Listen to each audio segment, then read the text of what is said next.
Can we please have a roll call? Councilmember Matina? Here. Councilmember Parlett? Here. Councilmember Spur? Present. Councilmember Turner? Here. And Mayor Barnes? Here. Chief, will you please lead us in the pledge? Yes. I pledge allegiance to the flag of the United States of America and to the republic for which it stands, one nation, under God, indivisible, with liberty and justice for all. Thank you, Chief. Acceptance of agenda or urgency items. I know that 5C and 5D are not going to be presented tonight. Lisa Kaplan couldn't make it down, and there's a family issue for Deborah. So with that, are there any other modifications to the agenda? No. Any urgency items? No. Mr. Mayor, I move for acceptance of the agenda minus 5C and 5D. Second. Motion and a second. All those in favor? Aye. Opposed? Motion carries. Consent agenda. The following consent agenda items are expected to be routine and non-controversial. Ordinances. Waive the reading except by title of any ordinance under consideration. Minutes. Approve the minutes of the City Council regular meeting of June 18, 2019. Renew emergency resolution Mendocino Complex Fire. Confirm the continuing existence of a local emergency for the Mendocino Complex Fire. Confirm the continuing existence for a local emergency for the February 2019 storms. Adopt a resolution of the City Council of the City of Lakeport appointing Gerardo Gonzalez to the position of interim police lieutenant. Approve the participation of the City of Lakeport in the National Night Out event with street closures and the gazebo reserved for the event. Approve event application 2019-020 with staff recommendations for the 2019 Lake County Fair Parade event. Approve event application 2019-021 with staff recommendations for the 2019 Sponsoring Survivorship Fun Walk Run event. Would any of the council like to pull any of these items? Anyone from the public?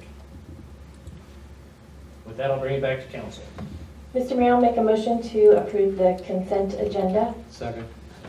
I have a motion and a second. All those in favor? Aye. Opposed?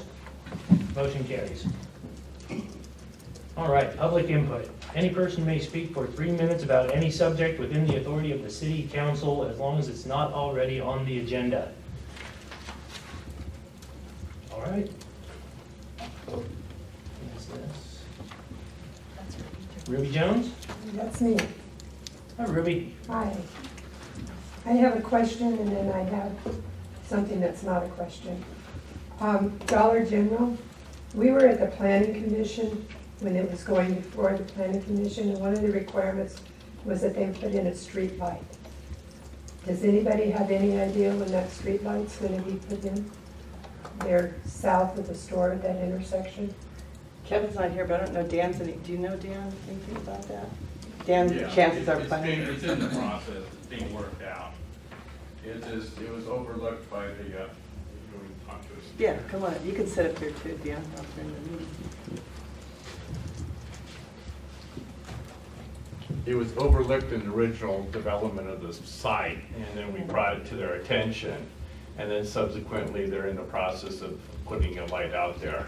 They just haven't got it up yet. Okay.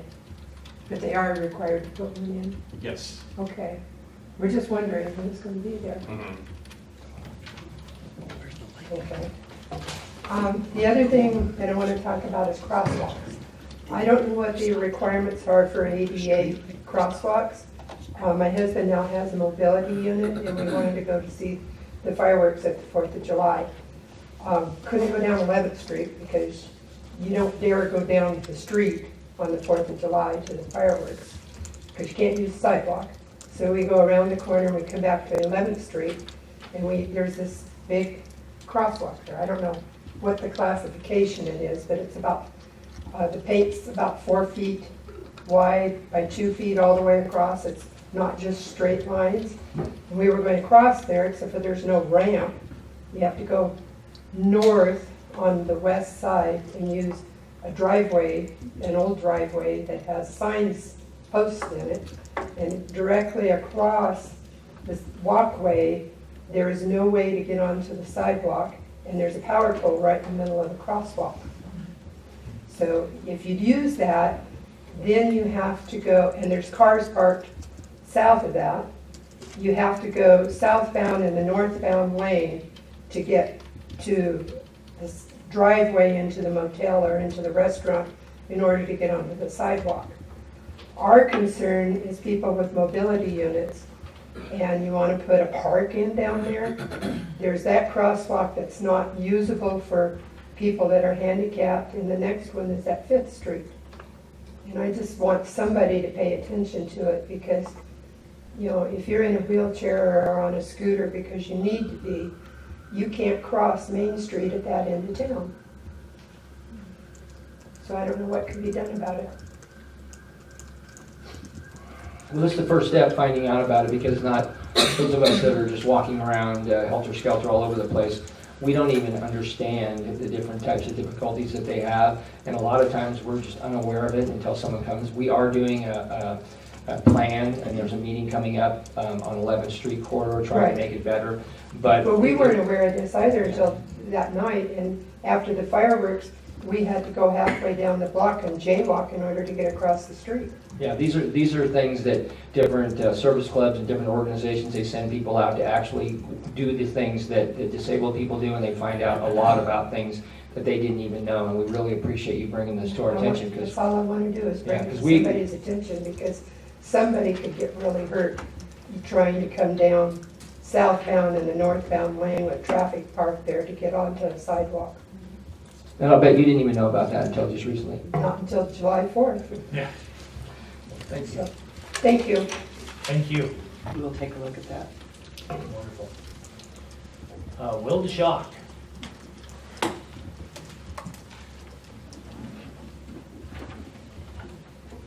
Good evening, Mr. Mayor and council members and staff and public.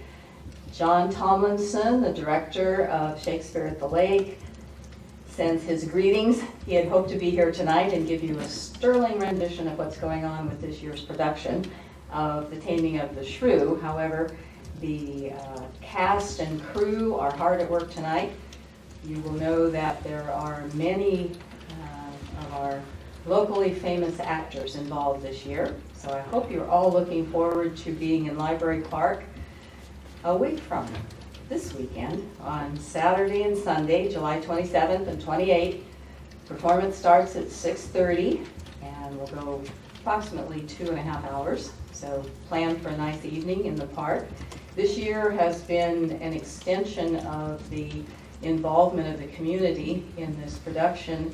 It started with Mendocino College and the Lake Center with the Lake County Friends and the City of Lakeport. And this year, the City of Clear Lake and Clear Lake Chamber of Commerce have come on board to be presenters and involved in it and helping with the fundraising and all of the logistics that go into presenting an outdoor performance in 2 venues over 2 weekends. So the performance in Clear Lake will be the following weekend on Friday, Saturday, and Sunday nights, 3 times down there. So you have 5 opportunities to see a very interesting presentation of The Taming of the Shrew. So we hope everyone will come out for it and support the community and the players who have taken it on to be a part of this production. Thank you. Thank you. Any other public input? Seeing none, we will move on to new employee introductions. Kelly? Yes. We have Dawn come up.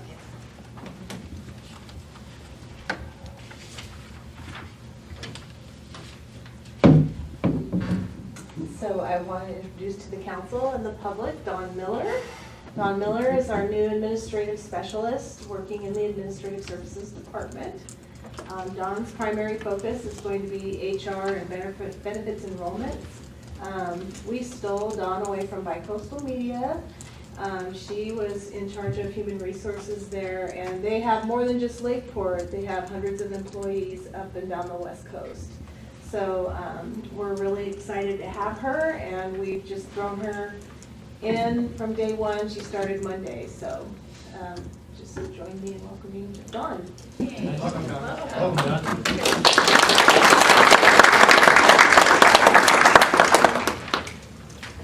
Thank you, Kelly. Brad? So we have three tonight. Carrie Lopez, come on up, guys. Carrie, Ryan, and Jonathan.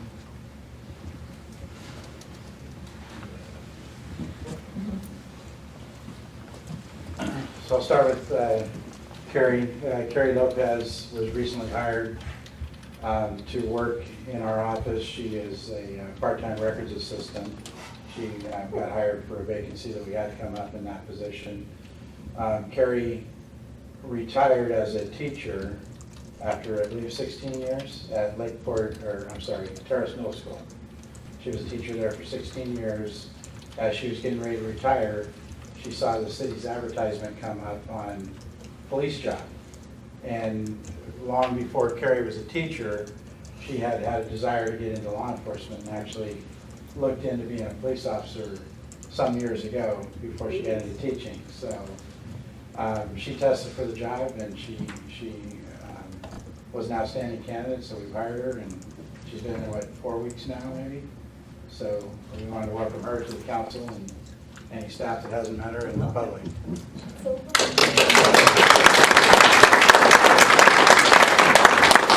And next we have Ryan Cooley.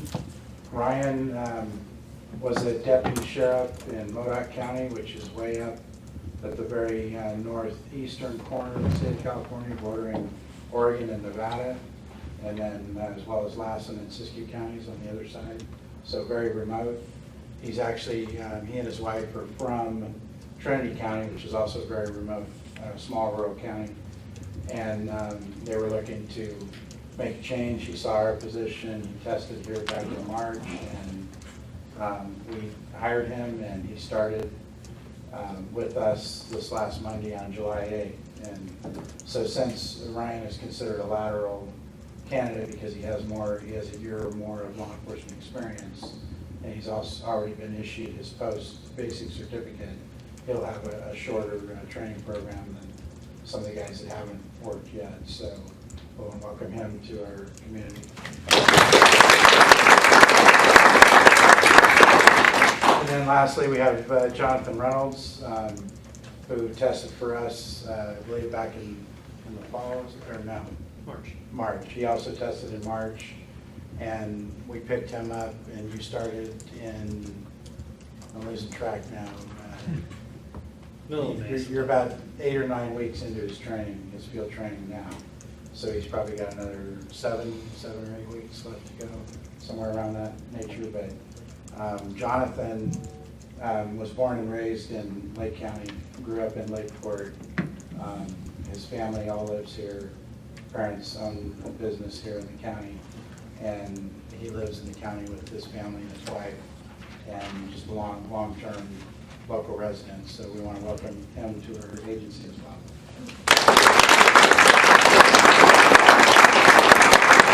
You guys are free to clear. Thank you. Thanks, guys. Have a good night. Thank you, folks. Jason's gonna be about 30 minutes now. Okay. Jump around a little bit. I thought you were, I was sure you were gonna say she's the new leader of our SWAT division. That's why. I thought it would be good. Okay, so, should I wait on, so we need to move one of our items.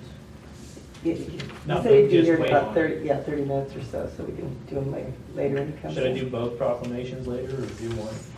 I would do, Do Jason's when he's here? yeah, but I would do the energy one. Okay, sounds good.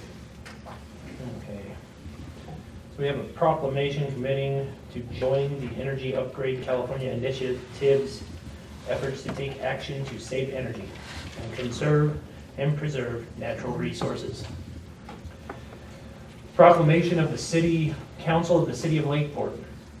Whereas the Golden State is a national leader in energy conservation, embracing its residents and small businesses' efforts to support our state's clean energy and energy efficiency goals, and whereas these efforts have put California on track to double energy efficiency, produce 33% of its energy from renewable resources, and reduce greenhouse gas emissions by 40% before 2030, goals as set forth in the Clean Energy and Pollution Reduction Act of 2015, Senate Bill 350.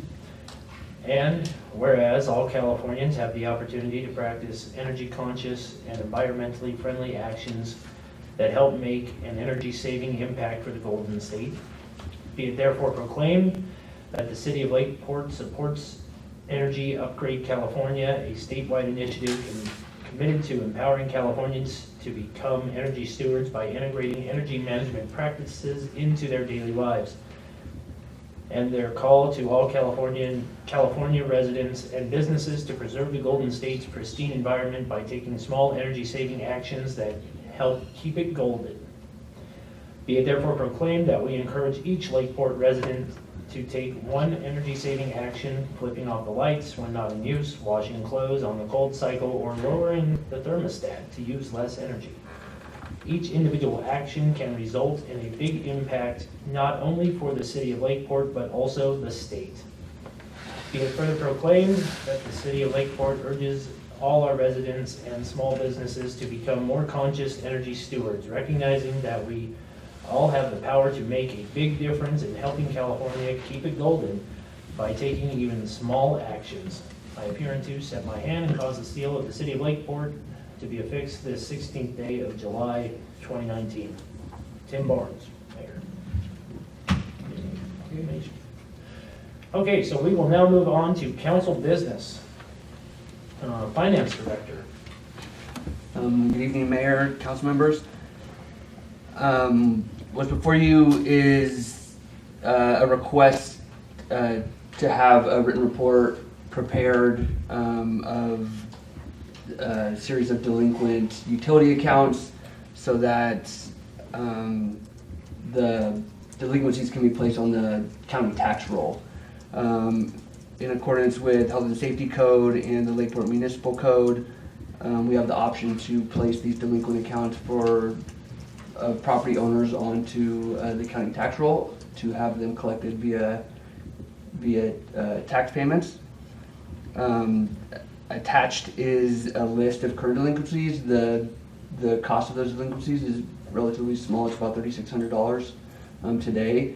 In the past, the amount has been a lot higher. The finance department has doing a very good job collecting a lot of delinquencies through real estate transactions. When often the majority of our delinquencies are when a house goes up for sale. The homeowner will stop making payments on their base water rates and their half sewer payments. And so we've been putting in demands with the title companies so that when those properties sell, we get paid out of title. So that's the reason why the amount is so much smaller. That being said, we're still requesting that you guys authorize a resolution to have us place this handful of accounts on the tax roll. Generally, once you have done that, we send out notices and they get paid before they even end up on tax roll. So if they don't get paid, we would come back for a public hearing, which would be scheduled for August 6th. And people on the list would be able to come forward at that time and address you guys during the public hearing. Otherwise, the accounts would go to the county. Thank you, Nick. You're welcome. Any questions?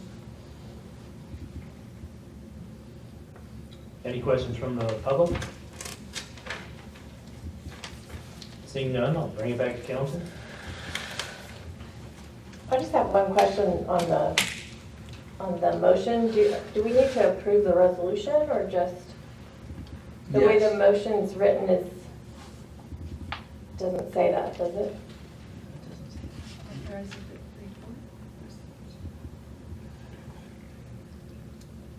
Do we need to add in the verbiage to approve the resolution?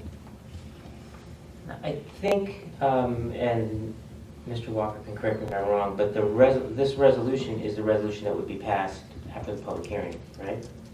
On the 6th, if they, My understanding of the code is that there's two resolutions. There's a resolution that would be passed tonight authorizing staff to cause a report, and then there would be a second resolution done on the night of the public hearing authorizing us to place the account on the tax roll. So I do think the motion may need an amendment.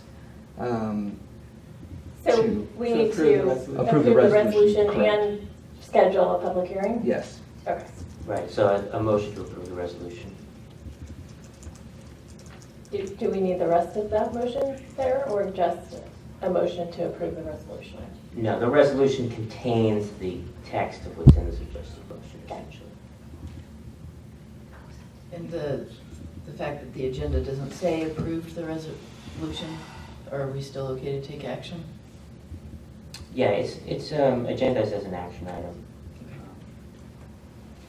And the resolution, the content of the resolution is that it's directing staff to prepare a written report. So the action itself has been agendized. Okay, good. So, Mr. Mayor, I'll make a motion to approve the resolution and schedule a public hearing For August 6th. for August 6th. Second. Motion and a second. All those in favor? Aye. Opposed? Motion carries. City manager. Do we need to do the suggested motion too? Or is that all part of the same? No, that's sufficient. Mr. Mayor, I'm going to pass this over to our planning manager, or planning associate, Dan Chance, because he and Kevin actually worked really close on this, and he's got the information on the grant application. Yes, the item for the city council is a resolution authorizing the submittal of a grant application for Proposition 68 funding for the development of a new park on property located at 800 and 810 North Main Street. This has kind of been something we've been kind of working on. Obviously, when we adopted the Lakeport revitalization plan, we kind of were hoping to get some kind of financing to kind of move it to the next step. And this is the next step for a major part of this project. And I know that some of the council members kind of came to the voting booth the other June 28th and kind of voted on the selection process for that. We've had a number of public meetings, kind of like to assess. And April 18th, we had a public meeting to kind of look at, or kind of like, what does the community want? And then we had another meeting on April 18th to kind of here are some of the price ranges for the different uses. And then following that, we also developed on May 13th, we had developed a site map. And basically that site map had 4 selections. On June 28th, we had the election process for the conceptual plan.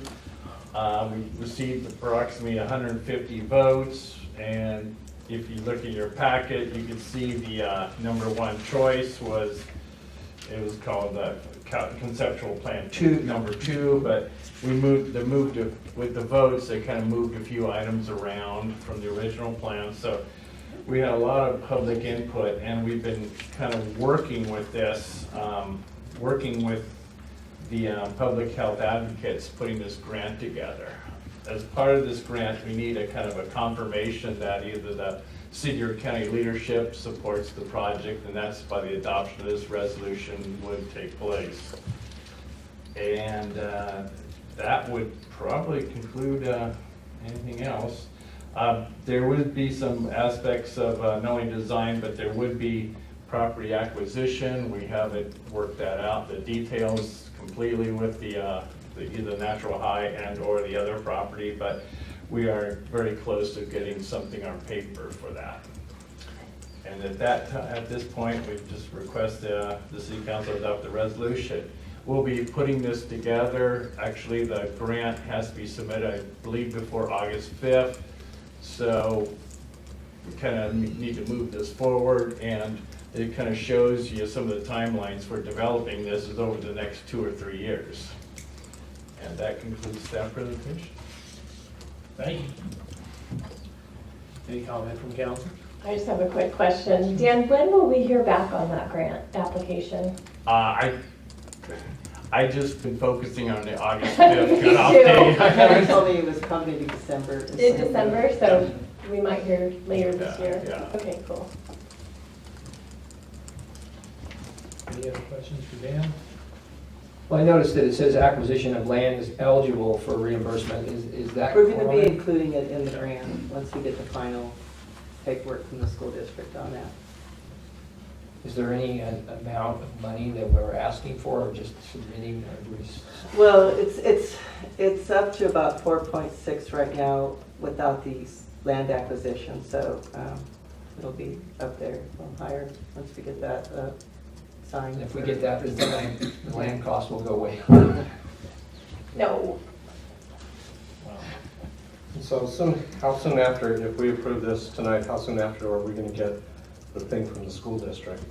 They are working on it. They're hoping by July 30th. We'll have it definitely before the application goes in. Okay. And they have a process they have to go through before they can issue us the letter, and they're expecting to have that part done by the 30th. And then there's even more process for the actual escrow and the whole sale Right. of it. It's I just quite don't a long process for a school district to sell property.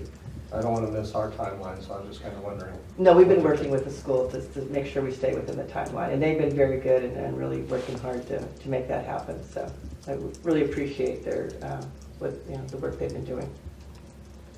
Wonderful. The public input process was very impressive. Every meeting we came to had just people full at each table, just throwing out the ideas, and they all sound really exciting, so. Well, I think this is a very good end result. Like I said, the company that helped us with this, that helped us put this whole grant together, is actually writing the grant for us too. Of course, it's a lot of work on staff. The information has to go into it, but they're doing the bulk of it. They said that our community, they're helping 10 other communities write their grants, and that we were the most engaged community. We had the most response, and they were just really, really impressed with Lakeport and how people came out and were interested in the process. It's pretty clear that this area is very, very important to our community. There were very intense conversations at that very meeting. Yeah. Define intense. You know,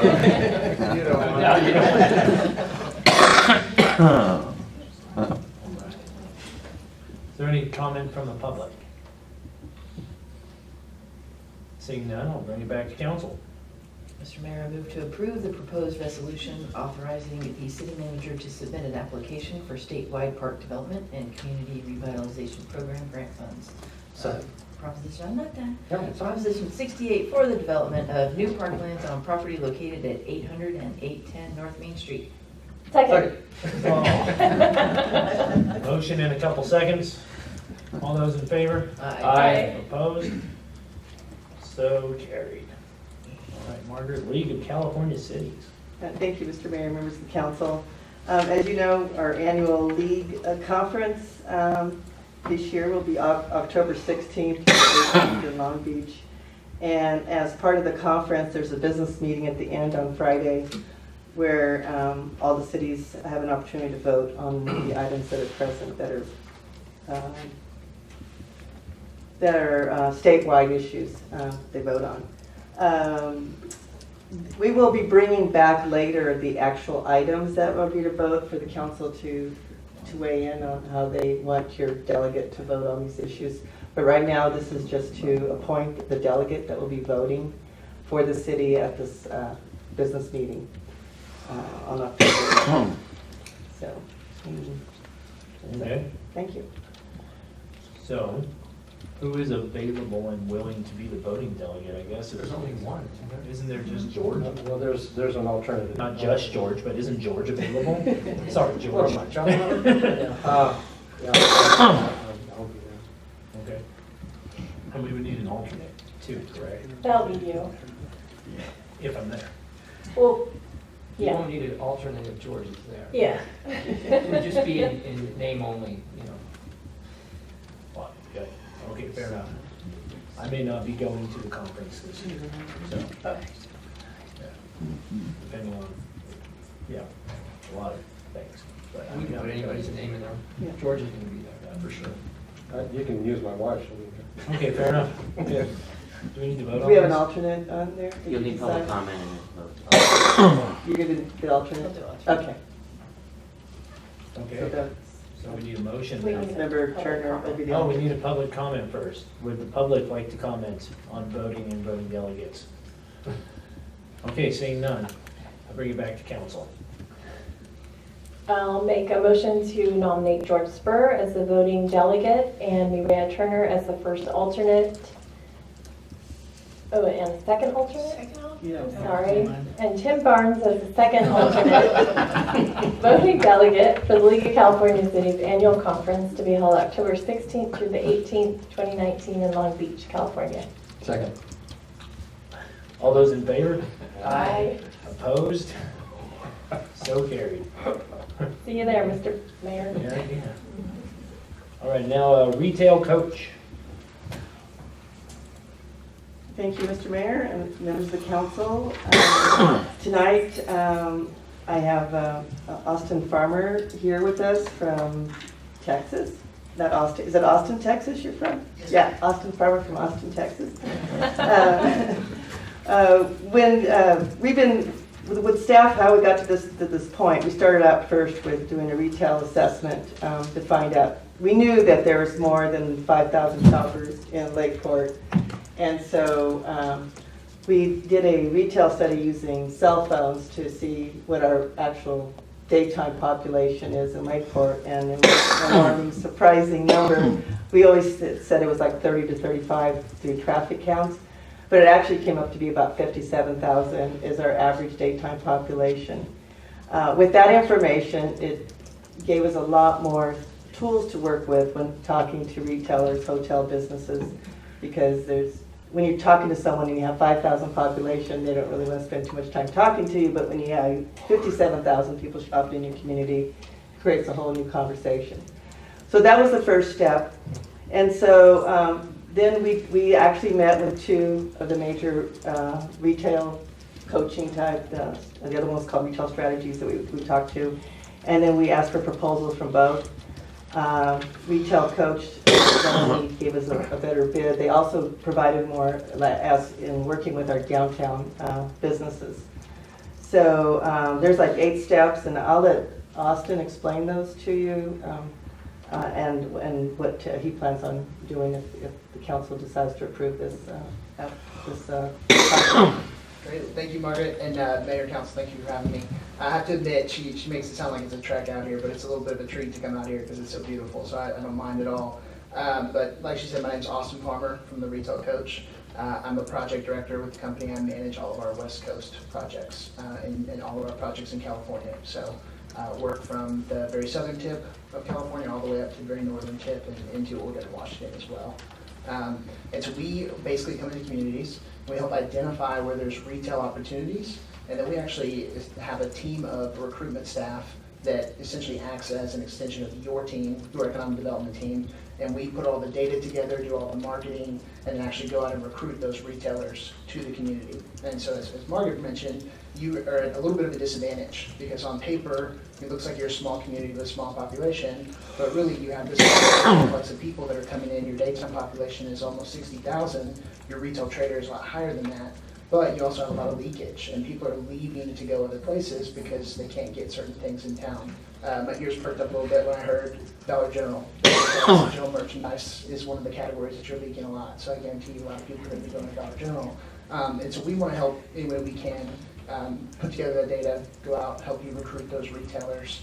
The contract that you have before you is for 12 months. So the way that our process works is we come in, the first 3 to 4 months is the data, the analysis.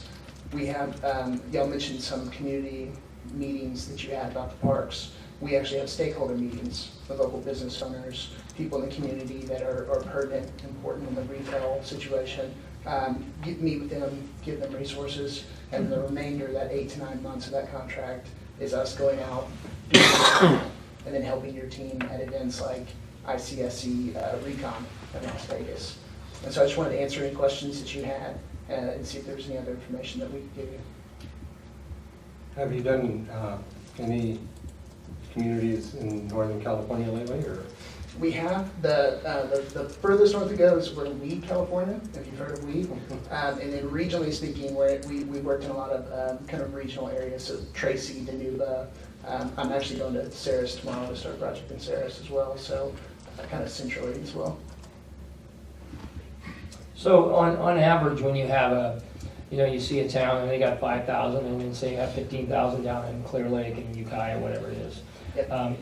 Isn't it typical that you would have, maybe 5, 10 times, 15 times the number of people that you would think that you would have because of there being, like, for example, where the county seat and Clear Lake's like on the other end of the area? Isn't it typical that you would have much larger numbers than what you normally have in areas like ours where we are the county seat? And like say in Ukiah, where there's not necessarily, their numbers, I don't know what it is, but I'm sure it's a lot higher, and that's why they got a Costco there. Yeah. But what is it all over the board, like 5 times, 10 times, 15 times? Because in our case, it seems to be, like 11 times greater than what we would. Right. It depends on the community, it depends on the region, but typically you would expect that. I think you're at a disadvantage, like I said, because of that population. So when retailers are looking at you that don't have the regional knowledge or awareness, they're just seeing that population number. They're not seeing the influx of people, that 60,000 daytime population. So they're looking at other communities that have those higher populations, 15,000 plus, and just assuming that there's more people coming in that market. And so that's why we want to use that cell phone analysis to really prove to them, hey, there's people that are coming into this market every day. There's a heavy daytime population that can support a lunch and dinner or certain casual sit-down restaurants and things like that. Yeah. To answer the question, Yeah, I'm sorry. it seems to me that this is a lot better than like traffic count, for example. I know that about 15 years ago on Highway 20, they put in a market in Century Market now, or Marval, and they did a traffic count, which is like about as irrelevant as you could ever get when you're on a major corridor between I-5 and Highway 20, and they lost money for like a decade before anything happened. But this thing here seems, and we're not. That cell phone thing is probably a heck of a lot more accurate than just counting cars driving through town or nearby. It is, yeah. And what we're able to do, the reason we like it so much is we can tell who's coming into the community, but more importantly, we can tell when people leave the community, where they're going. And not only specifically what cities they're going to, but what specific retailers and restaurants. And so we can use that data to go approach those retailers and restaurants. And let's say, this is an example that popped up the other day in the community. They were really wanting to get a Chipotle. Right, and so there's Chipotle 5 miles down the road. Everyone leaves the community to go to Chipotle. And Chipotle said, hey, look, you're too close. We're going to cannibalize our store. But we took that data to Qdoba and said, hey, here's a gap. People are leaving and driving 5 miles to go get burritos. We think you'd be a great fit. And then they essentially stepped in and said, hey, you're right. We want to fill that market void. And so there's a way to kind of reverse engineer that as well to say, okay, we know people are leaving. Where are they going? What can they not get here? And then kind of back into that as well. And so you get deeper knowledge than just traffic counts, for sure. And part of the thing that I liked about the firm was that they don't just do recruitment, it's also about retention, helping businesses, how they can improve business also. So that really made it really important to me. And on that note, community engagement as well. You mentioned it. We're huge on community engagement. We don't want to come into a community and give the perception or even be the reality that we're trying to push existing business owners out. We don't do that. We try to fill gaps, right? So if there's a gap in the market, we'll come in and try to fill that gap. But any existing business owners that can benefit from the data that large national retailers have, we share that with them. And then we try to help coach them as well and say, hey, here's some categories that people are leaving for women say they can't buy a certain kind of makeup in the community, maybe you could carry that line of makeup and then you could bring some women into the store. And so there's things like that that we've seen before where we're able to fill voids and we bring business owners in. And we've even seen entrepreneurs take the data and say, oh wow, I can start a new franchise, or I could step in and fill a void. So we think that's huge as well. The other aspect of that is beyond just looking at retailers, looking at developers and going out and saying, hey, we have land, but a retailer's not going to come in and buy the land and do this by themselves. Let's try to get some developers in the mix as well and see if we can lead with the developer-driven development as opposed to waiting for retailers to come in. And I have talked to a couple of the shopping center owners, and they were very excited about the possibility that we would have some assistance. I know Nancy's in the audience tonight too. If she has any comments on it, but I have reached out. This is huge. I love the proposal. It looks really good, and it's great that it's not just a plan that's going to sit on the shelf. There's an actual action plan in there. So I'm excited about it. One thing that I see is that we're looking at a $30,000 type thing, and in the fiscal impact, we show that we don't need a budget adjustment. There's a mistake on that. Okay. I meant to bring that to your attention. There is an impact. We do have about $300,000, at least $300,000 that we're going to be surplus for 1920 budget. So that is what I would be asking that instead of putting all of that into reserves, whatever the surplus is, that we carve out some of this for this project. Yeah, I just kind of wondered. I thought you were saying. Yeah, no, I know. That thing was supposed to be corrected, and did get corrected, so my apologies on that. In fact, you brought that to my attention because I was going to mention that. It occurs to me that this type of data that you're collecting and that kind of thing, and plugging the gaps and finding out where the needs are, you know, we consistently, as council members and people working for the city, we're being beat up about empty buildings and like it's our fault that, you know, people aren't filling the proper gaps and that kind of thing. And then we have a 550% surplus of retail grocery all over the place. But what are we missing? And the entrepreneurship, I mean, if you're putting a business on Main Street, let's put one on there that we can tell that we really need. And the idea of saying, hey, well, we don't have, you know, this or we don't have that, to me is could be very valuable. And $30,000 is a small amount of money to be bringing in business that people are actually looking for, asking for, you know, driving away for, rather than, you know, doing the same old thing differently and slightly differently and getting the same old results. You know, that's just crazy. And we're obviously, what's going on right now isn't necessarily working all that well. And it's tough times, and the population in Lake County is about the same as it was in the 70s because of the fires and everything else. So we're fighting a tough battle, but this kind of data I think could be useful for people that could look and say, hey man, we need to re-engineer ourselves, we need to tweak this, we need to do this, get out of this, get more into this.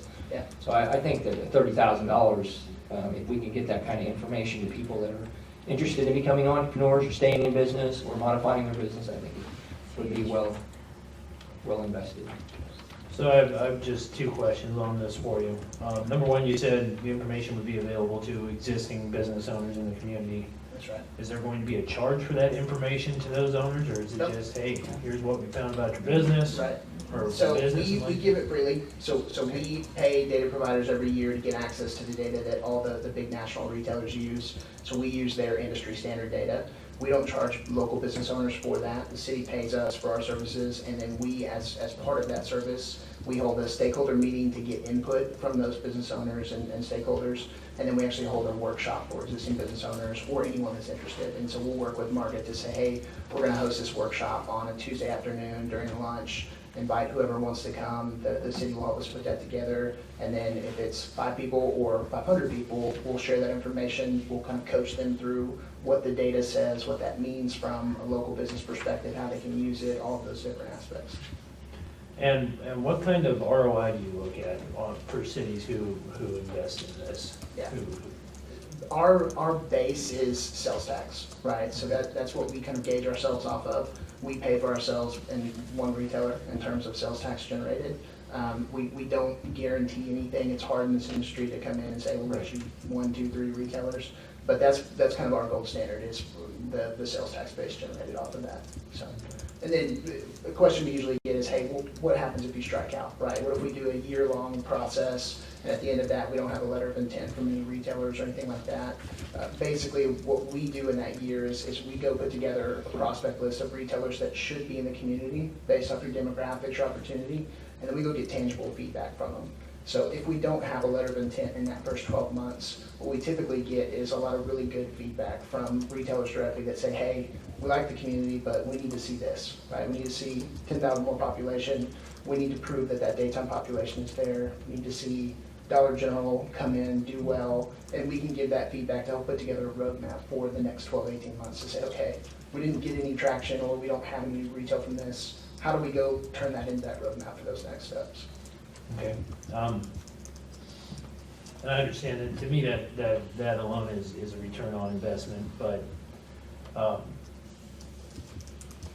I guess I'm looking at a general, as a general idea.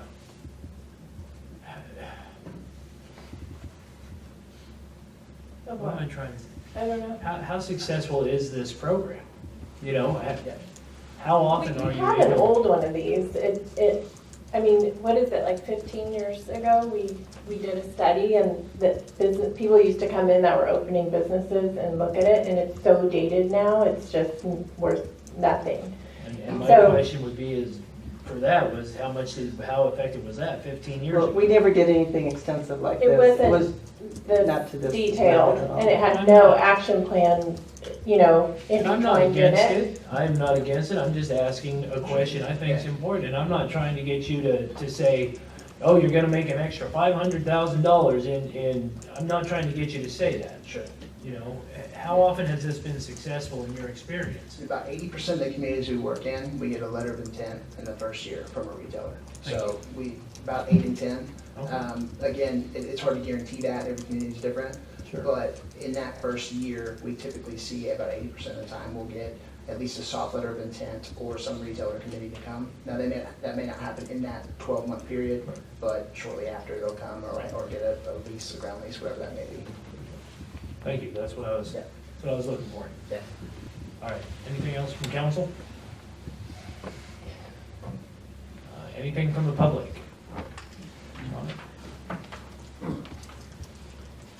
Good evening, Mr. Mayor and councillors. I'm the last person who should be questioning research, I know, and I think this is a great idea. I just have one question. Daily traffic count of 57,000. There are 64,000 people in the entire county. Basically means every adult is visiting 1.25 times a day. Can we actually check this figure out a little further? Yeah, and a lot of it, they show that the whole county actually, we get business from all around the county from the cell phone data. And it's not just everybody that lives here. There actually is people that come outside sometimes to do business here. But how do we confirm that? Sure. What was your name? Bill. Bill? Yeah. To answer Bill's question, yeah, it's not, the way that we break that down, you have people that are coming in from outside the county as well. And then you have a decent mix, just in kind of a cursory look today, just looking through the numbers, that 57,000 is broke up into a few different groups. You've got, I think, 11 or 12,000 that is retirees, 11,000 that is students, then you've got another, I think it was, Margaret, you might have seen it too, 10 or 12,000 that was actually homemakers or people that are working or staying at home. So there's a decent mix of all those within that data. Okay. Thank you. Yeah. And then we can break that down further to a pretty micro level as well to see where they're coming from outside the county as well, and then from within the county where they're coming from too. Is that from cell phone data? Is that? It is, yep. That's It's from, so it's cool. from See, GPS. That's terrifying. Yeah. It's kind of scary. It's randomized, there's protections built in, it's a little scary, a little Orwellian, but basically when you use one of the top 1,000 apps in the App Store, you give certain apps permission to access your location data, and then they turn around and sell that data. And so we buy that from data providers, and we have a team that puts it together through an algorithm, and they can track it to specific household level data without kind of targeting one individual person. So everything's randomized. We couldn't tell. We couldn't blackmail you, mayor, and we wouldn't or anything like that. It's pretty scary. One question that deals with that is the data that you're getting on these cell phones. Is there like a time limit that the cell phone has to be in one certain spot? I mean, instead of somebody driving down Highway 20 or Highway 29 and it goes through Lakeport, bam, you went through Lakeport, that's one, or is it you stopped for at least 10 minutes and that's one? Is there like a timeline? I think you asked a question earlier about traffic counts. The difference is this is foot traffic, so there are parameters. You have to be in front of a specific geographic area at the retailer for a certain amount of time, and you have to make certain interactions on your phone as well. So there's either a time limit or you have to be engaged for a certain time limit at that specific location. So it doesn't count people that are just driving by or even people that are just casually strolling by. They You have to be actually engaged. use the parking lot at Safeway as their point Yeah. of entry or point where they come in, so where they're actually in that parking lot. And we can geofence different areas as well, so we can isolate individual places, and so we can see the foot traffic specifically for certain areas. Let's say it's downtown, or if we wanted to isolate an individual retailer or shopping center, we can do that to where we can specifically engage with just that location, and then we won't pick up any specific like highways or road systems or anything like that. So that wouldn't count anyone who didn't have a smartphone who was running into the bank or running into the store, which our population, we have quite a few of. Yeah. Yeah. Yeah, there are some limitations. If Well, someone, no, I'm saying that, so basically it's a low ball on the number, really. Yeah. Because you're not counting those people. Yeah, I think so, and that's, it's a big game of perceptions, right? I mean, you're battling perceptions, and that's a lot of what we're doing is using the data to either undo those perceptions or validate those perceptions. And I think that's part of the story that we would tell with the data for Lakeport is, hey, look, we have a unique population here in the sense that you've got a lot of people coming in during the day. You also have a subset of the population that you're not even counting, that are here and they've been here for a long time, and you're not even including them in the mix as well. And so I think that goes into the overall kind of story that we tell with that data.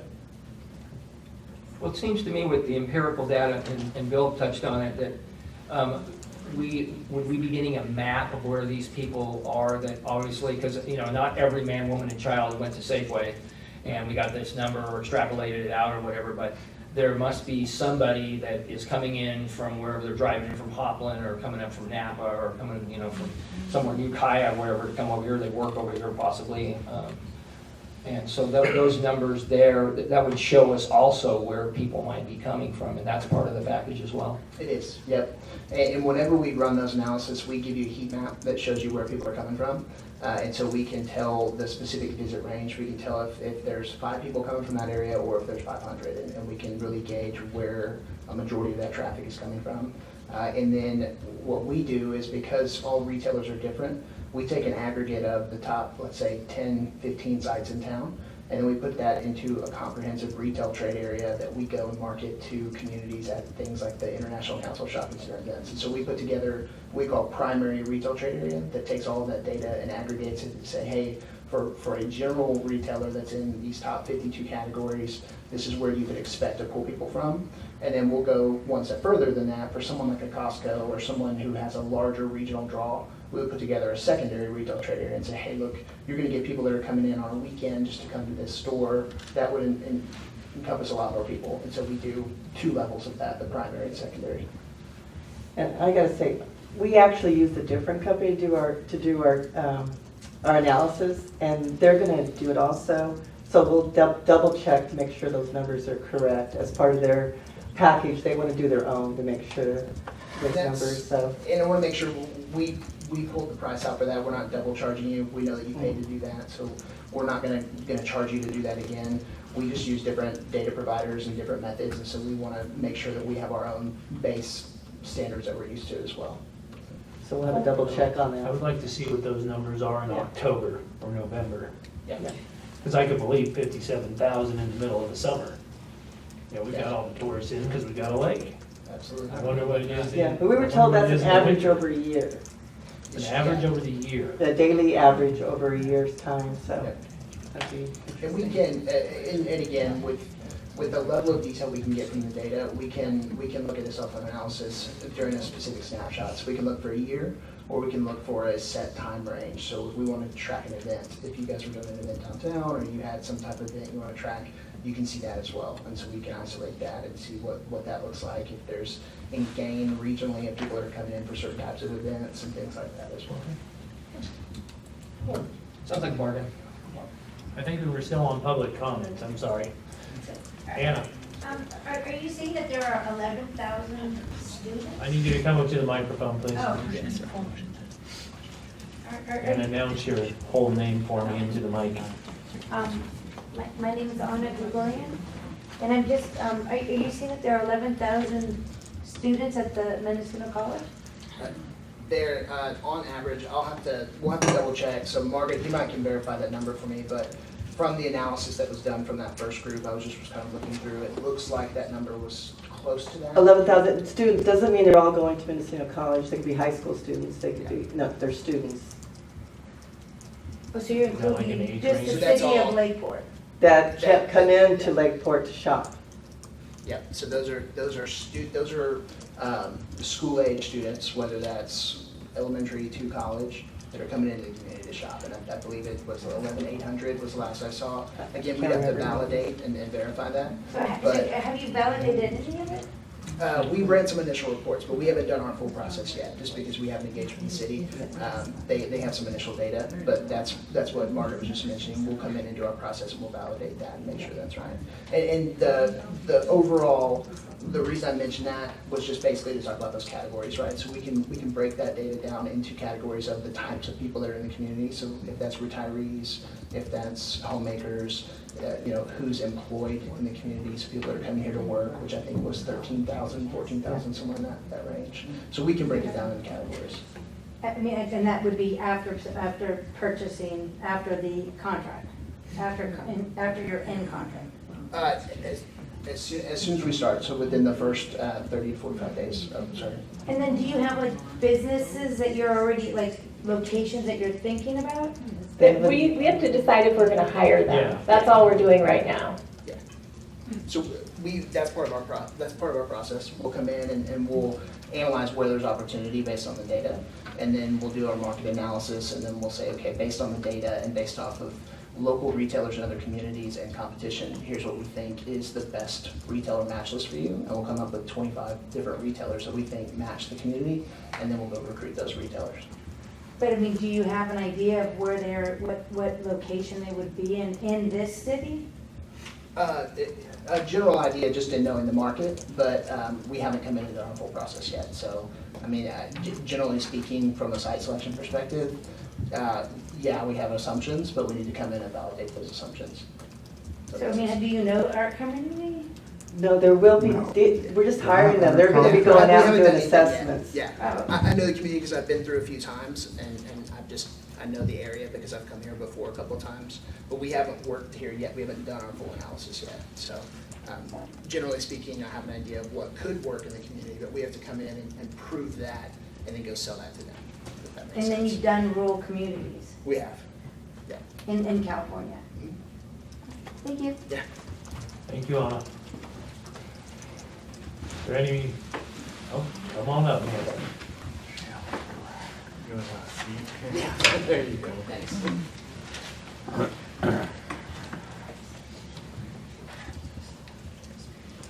Nancy Rosica.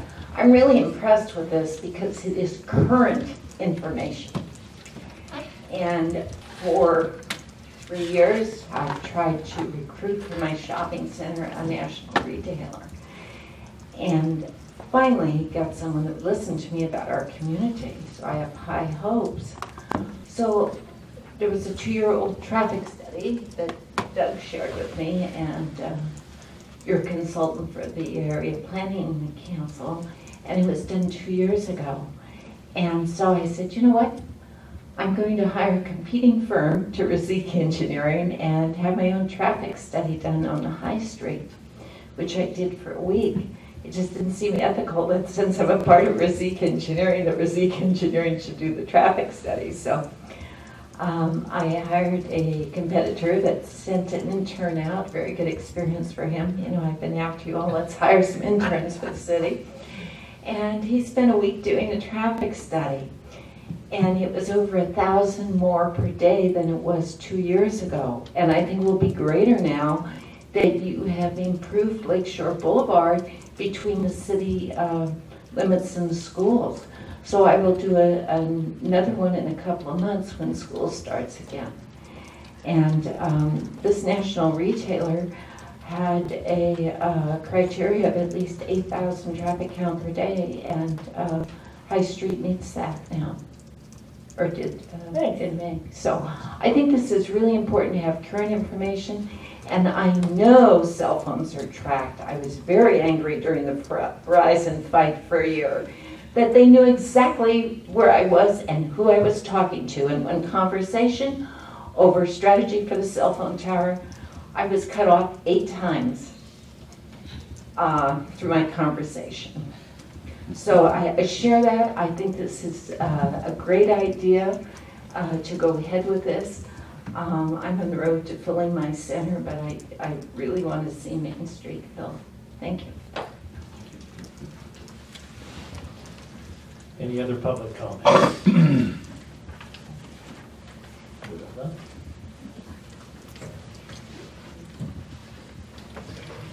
Will the shock. And from the perspective of the Economic Development Advisory Committee, just to remind you of the economic development strategy adopted a couple of years ago and our need for data in relation to the lakefront revitalization plan and being able to put that into implementation with perhaps some development and new businesses, and the hotel feasibility study. And we need information that will then factor into working on an implementation plan and attracting developers in addition to retail. And the other aspect is working with our local businesses and helping them through education, through cajoling, whatever it takes, to understand that they are part of the greater business community and that their retail business is important, and working with them whenever necessary. So I think this is the next step in gathering that data. We hear it all the time, how much we need it. So current information and what Nancy's doing and other independent efforts feeding into this, I think will be very helpful. Thank you. Anyone else from the public? Seeing none, we'll bring it back to council. Mr. Mayor, I would like to know before we hear any suggested motions that we include the budget adjustment for $30,000 in that motion. Thank you. Yep. So, Mr. Mayor, I make a motion to approve proposed comprehensive retail recruitment development plan with a retail coach and authorize city manager to sign all documents with a budget adjustment of $30,000. Second. All those in favor? Aye.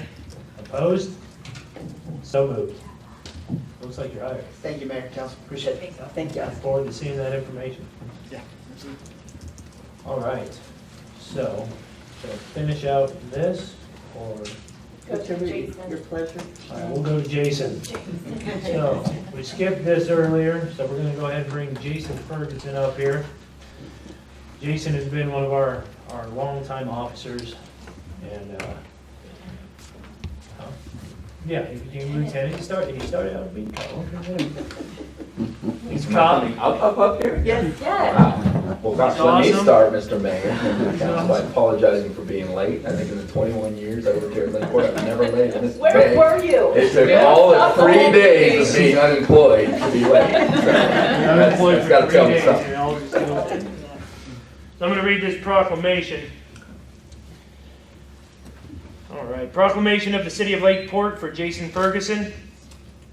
Whereas Jason Ferguson joined the Lakeport Police Department in June of 1998 as a reserve police officer and was one of the first recruits to be sponsored through the academy by the Lakeport Police Department.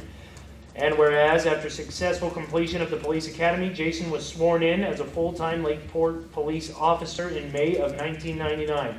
And whereas Jason dependably and honorably served the community, carrying out his duties as a police officer by preventing crime and enforcing law and order.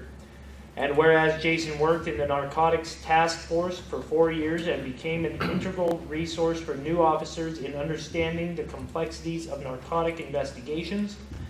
And whereas, having served as the school resource officer for Lakeport School District, Jason fervently advocated for the SRO program, working collaboratively with the school district to keep the program funded and staffed. And whereas Jason has completed over 2,500 hours of advanced training in all aspects of police work, and has the distinction of intermediate, advanced, supervisory, and management certifications from the California Commission on Police Officer Standards and Training. And whereas Jason advanced to the duties of Lakeport Police Sergeant in August of 2007, followed by Lakeport Police Lieutenant in December 2012. And whereas, while performing his duties in police management, Jason studied tirelessly after hours to obtain his Bachelor of Science degree in criminal justice management. And whereas Jason served as a field training officer at first providing leadership to new recruits, and then managing the field officer training program to ensure the highest level of professional training is provided to Lakeport officers. And whereas in Jason's 21-year career with the Lakeport Police Department, he has received 25 written commendations for his exemplary work, obtained over $100,000 in state and federal grants for the police department, and orchestrated a very complex move by the department to its new facility on South Main Street. And whereas Jason has been a dedicated, committed, and respected member of our community, and will be sorely missed by his work family and his community. And now therefore be it resolved that the City Council of the City of Lakeport does hereby recognize and extend its appreciation to and commend Lieutenant Jason Ferguson for the vital work and services he has performed, for his positive outlook, fun demeanor, and exemplary dedication to the Lakeport community. I have hereunto set my hand and caused the seal of the City of Lakeport to be affixed to this proclamation on this 16th day of July 2019. Thank you very much, Mayor.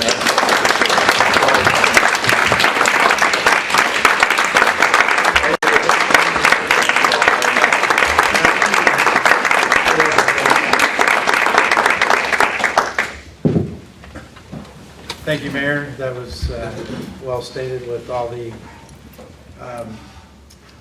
duties and different assignments that Lieutenant Ferguson did for us over 21 years. But I just wanted to add that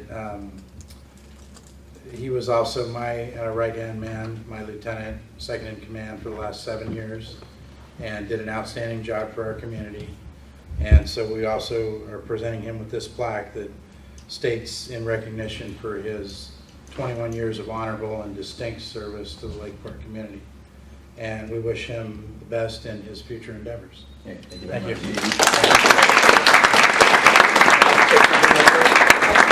I just want to thank all of you very much. I've worked with everybody up here for many, many years, some new terms, some been here multiple terms, but it's always been a pleasure. I've been very well taken care of by this city. It is very bittersweet leaving here, but it's an opportunity that I couldn't pass up.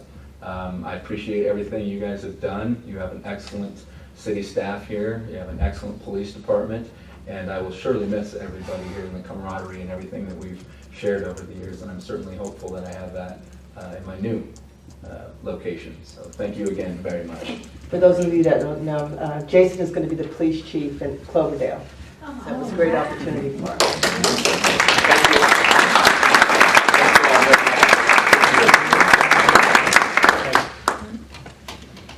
Feel free to come back and visit. Yeah. I'll do that. Meetings start around 6. Glad I know you would be the one that had to throw something at me. Oh, because they give me the thing that hits the gavel. All right, back to council business. Mural project. Mr. Mayor, this is a pleasure to present this item since I know you've been passionate about murals.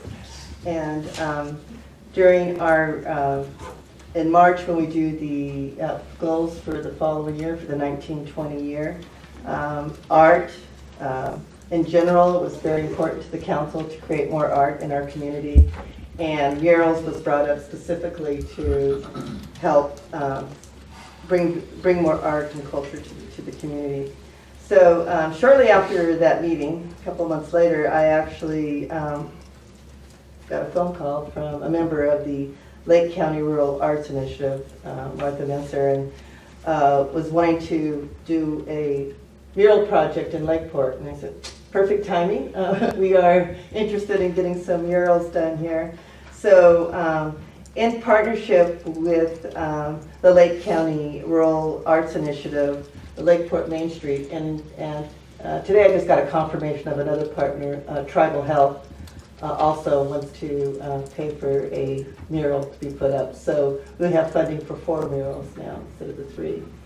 So so it's growing. It's quick from 3 to 4. And I did attach copies of the 4 that were submitted for 4 different sites.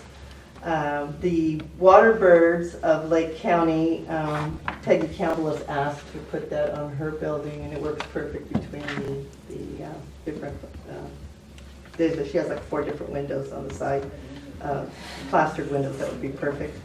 The other 2 that I had suggested to the council was the water skier on the city of Lakeport, City Hall side here. And the muralist actually sent a different rendition. I have some copies in the back of more of an antique look, like you see on some of those old posters of Lake County. It would have the older wooden boat, the water skier, and a something that would say "Welcome to Lakeport," something also on top of that. So we're suggesting this wall for that one because it's right by the lake, and it's kind of fun to go with that. And then the Native American one that the Tribal Health is willing would like to pay for that, would be on the new community center on the wall, the south side wall on there. Even though it does have the columns on it, he said that he could work with that and make that mural work on that wall. And then the 4th one, we still need a wall for the 4th. Now that we have funds for the 4th mural. So anyway, any questions? Well, I just came from the Main Street Association meeting before this meeting, and they didn't know we were thinking about 4 murals. And they were wanting to, no, this is not me, this is them, they were wanting to have the Native American mural painted on the Masonic Lodge wall. So that would be a location. They'd rather have had it there instead of the community center. And this is their words, not mine. So I'm just told them I would bring it to everybody and let them know. Yeah, I recommended that one because I didn't know we had a 4th wall, and I thought it was really important to get a Native American mural. So whatever council, that was the only reason we had thought that would be a good wall for that. But it's up to council. I don't have any personal, staff doesn't have a preference on that. I don't know, it would be, at that point, it would be one mural facing another, wouldn't it? That's basically the way I looked at it, because I walked down to see the thing, and at first it sounded good because it was going to be a flat wall, smooth, you can paint on it. But then you have now a mural facing a mural, and to me, that's a little too much in one area. But I think that where we can put the mural, we should talk to the Main Street Association and kind of leave one of them fluid so that we can move it wherever. If council gives me direction to work with them on that, I certainly would work with the.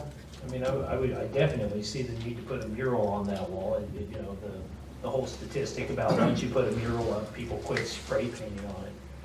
Yeah. That's the wall that keeps getting spray painted on. So throw a mural on it, maybe we'll. And there is an anti-graffiti finish on it that's really easy to take the graffiti off once somebody Have does they do already that. started that mural? Yeah, they did. Yeah, They started that one. So that one it's kind of already taken, but anyway.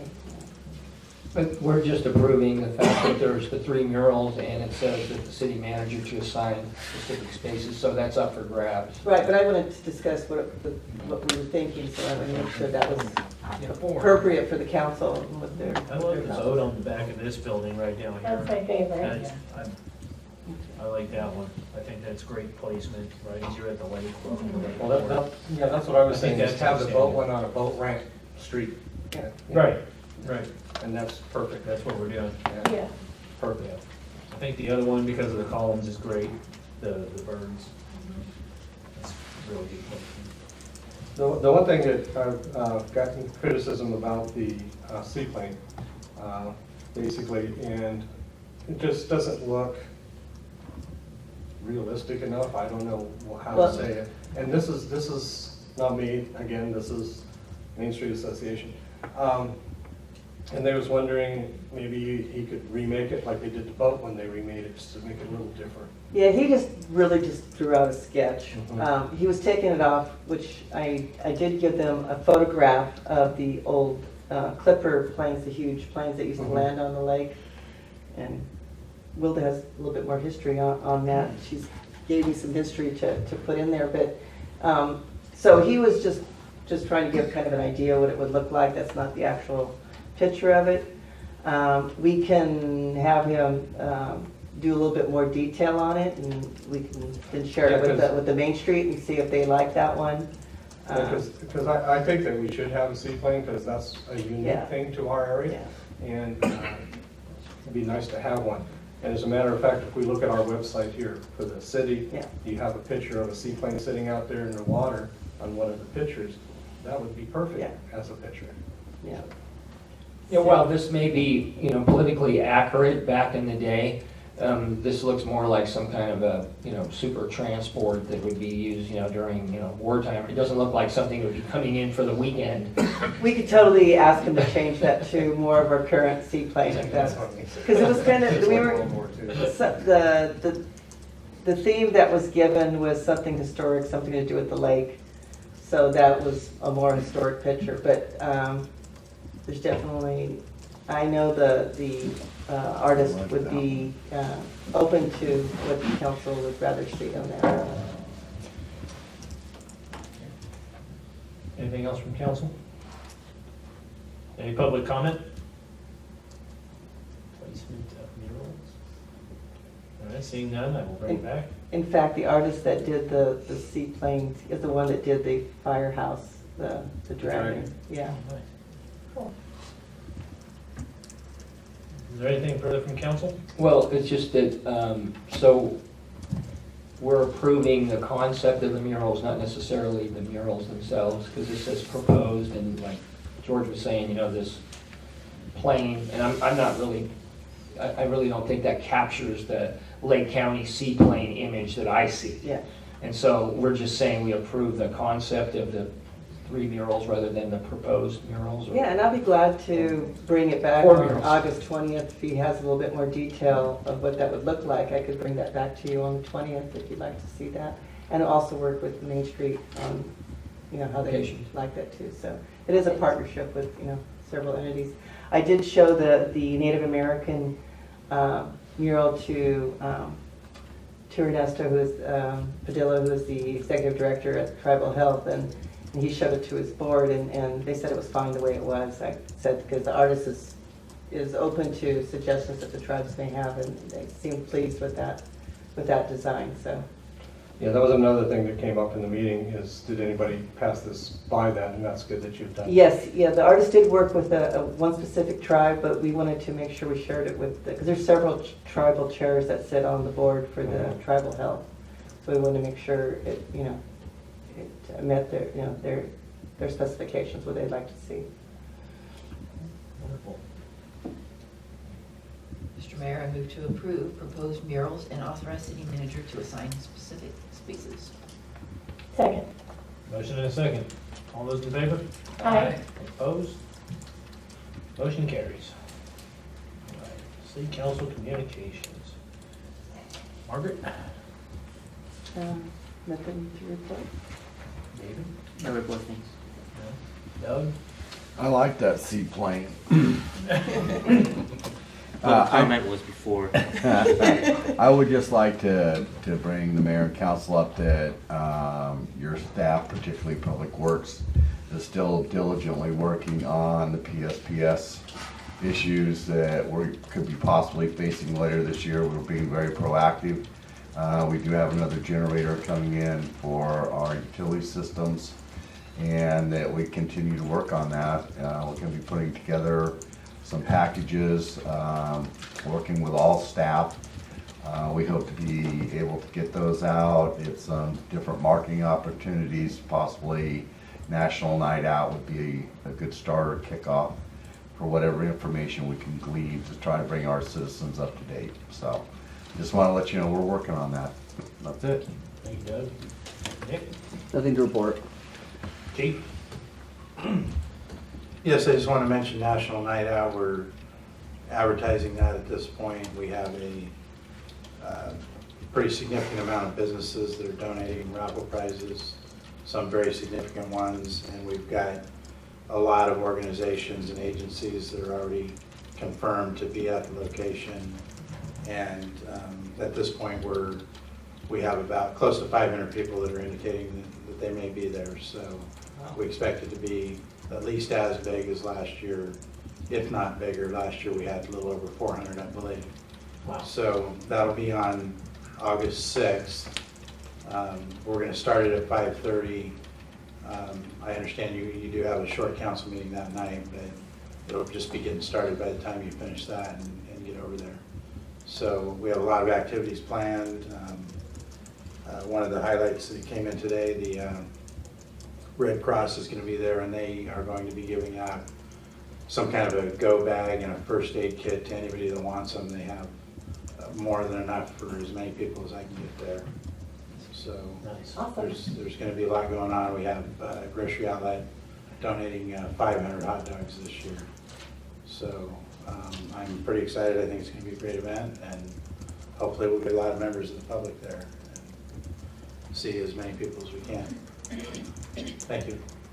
Thanks, Chief. Kelly? Just wanted to remind the council of training on Friday, if you make it. That would be fantastic. Starts at lunch at noon and training's at 12:30. Okay. Thank you. It's here, right? It's right here in the council chamber. Okay. Is that the harassment? Anti-harassment training, yeah. Anti-harassment. Anti-harassment. I got that down very good with harassment. Bad habits. Nothing to report, thank you. I wanted to say that 4th of July in Lakeport was epic this year. The park looked beautiful. The cardboard and duct tape regatta was huge. There were people lined around every dock. Like, you couldn't get a spot. There were 3 people deep just to try to watch everybody, boat through. And of course, it's the most fun when they sink. They keep rowing, and then they're just like in the water, like, rowing, no boat anymore. It was really fun. And the news was there filming it. There's a pretty cool clip. I think I posted it on Facebook if you guys want to see it. And the fireworks were awesome. And the street fair was great too. Really good vendors and food. And so good job, everybody. Thank you. Andy? Well, I wish I could be so cheery, but I've been on the other side of the lake, over on the socioeconomic dark side of the moon, and I've been getting an untold number of people coming in who are reporting that they're not buying anything, they're not going to buy any meat, they're not going to buy any of this, they're not going to buy any frozen food. Their mother cooked all the food in their freezer because they're worried about the blackouts. They had somebody from one of the fire agencies said that when they turn the power out on the grid up in Eureka, it's going to be out all the way to Napa, and it's going to be off for 4 to 10 days. And people are very upset, and they don't know how to act, and it's impacting retail, not significantly, but it is impacting them. And at the ground level, when I'm talking to people, because some of the things that's coming out of people's mouths, like I think, I don't know, I thought Brian said that the power could be out for 4 to 30 days, when during the fires, the most the power was out was 11 hours, and I was in the thick of it. I was out for 11 hours, not 4 days. And then people are telling me, well, the insurance companies said this is a planned outage, they're not going to cover anything, and people are really upset. And I think it's, bordering on some kind of this is really scary, and it's like some kind of a terrorism to me that they're warning everybody about this stuff. We've had 60% of the county already burned, and now they're telling them, now that you've been battered and beaten by floods and fires, now we're going to turn off your power. Don't bother going up to Lake County to go, stay in a resort because the power may go out. Don't go up to your summer home because, don't take any groceries with you because the power could go out. You could get stranded up there. I'm just really, really not happy about this way it's been handled. And the people over there are really shook up a lot of the seniors in particular. And I know they're going around trying to plan for all this stuff, but it's really, being on the ground level, talking to people on a daily basis is really pretty heart-wrenching, to tell you the truth. No. And I'm not happy about the whole idea. I pay $6,000 a month for PG&E, and they could turn it off anytime and literally put me out of business. And I've been here in my 50th year, and there's nothing I can do about it. And because it's a planned outage. Because once that power's off for 36 hours, all my meat, all my frozen, all my deli is gone, and there's no compensation for me. And I'm one of the biggest payers in this county at $6,000 a month. And I have no recourse. My insurance company hasn't paid me for the fires. So I just think this is a horrific idea in and of itself. And then what it's doing to people is even worse. So go on record. Other than that, everything's great. I'll see you at LAFCO tomorrow.